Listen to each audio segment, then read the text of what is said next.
Halo teman-teman, perkenalkan nama saya Depan Desnawawan.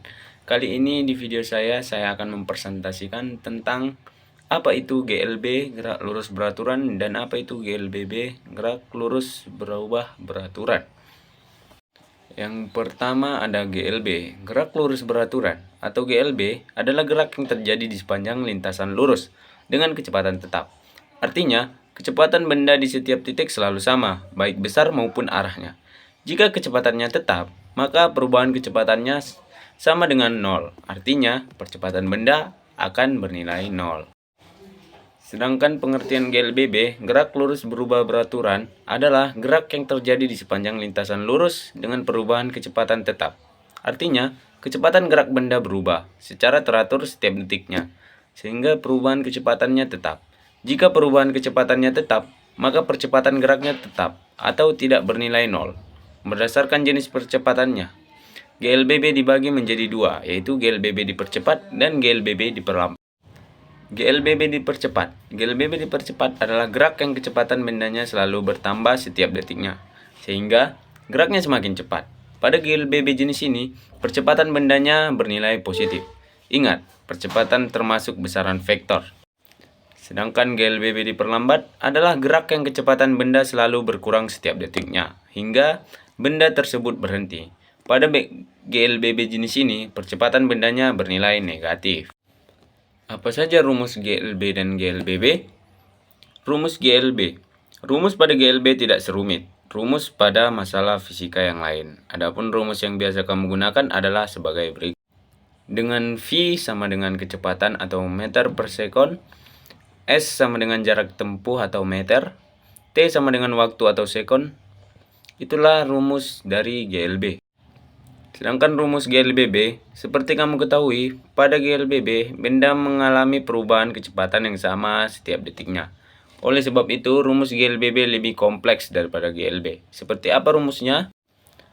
Rumus GLBB biasanya digunakan dengan Vt sama dengan kecepatan akhir atau meter per sekon. Vo sama dengan kecepatan awal atau meter per sekon. A sama dengan percepatan atau meter per sekon pangkat 2. T sama dengan waktu atau sekon, dan S sama dengan jarak tempuh. Sedangkan rumus GLBB diperlambat adalah dengan Vt sama dengan kecepatan akhir atau meter per sekon. Vo sama dengan kecepatan awal atau meter per sekon. A sama dengan percepatan atau meter per sekon pangkat 2 atau meter per sekon kuadrat. T sama dengan waktu atau sekon, dan S sama dengan jarak tempuh. Apa saja contoh GLB dan GLBB? Contoh GLB. Adapun contoh GLB dalam kehidupan sehari-hari adalah sebagai berikut. Kereta yang melaju dengan kecepatan tetap adalah contoh GLB. Yang kedua, gerak pembalap motor saat berada di lintasan. Yang ketiga, gerak mobil dengan kecepatan tetap. Keempat, gerak benda-benda lain yang kecepatannya selalu tetap. Sedangkan contoh GLBB dalam kehidupan sehari-hari adalah sebagai berikut. Yang pertama, buah kelapa yang jatuh dari pohonnya. Yang kedua, proses pengereman sepeda motor atau mobil dan alat transportasi lainnya. Yang ketiga, gerak jatuhnya pemain parasut. Yang keempat, gerak atlet yang sedang lari cepat. Yang kelima, gerak sepeda di jalanan miring. Itulah contoh GLBB.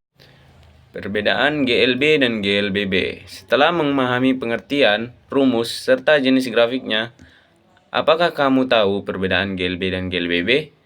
Perbedaannya adalah sebagai berikut. Pada GLB, besar kecepatan benda selalu sama, sehingga percepatannya sama dengan 0, atau A sama dengan 0. Sedangkan pada GLBB, besar kecepatan bendanya selalu berubah secara teratur setiap detik, sehingga percepatannya bisa bernilai positif atau negatif, bergantung pada jenis geraknya. Baiklah, cukup sekian penjelasan saya tentang GLB dan GLBB serta perbedaannya. Jika ada kata yang salah atau penjelasan saya yang kurang tepat, saya meminta maaf karena saya masih dalam tahap pembelajaran. Terima kasih telah menonton, sekian dan sampai jumpa.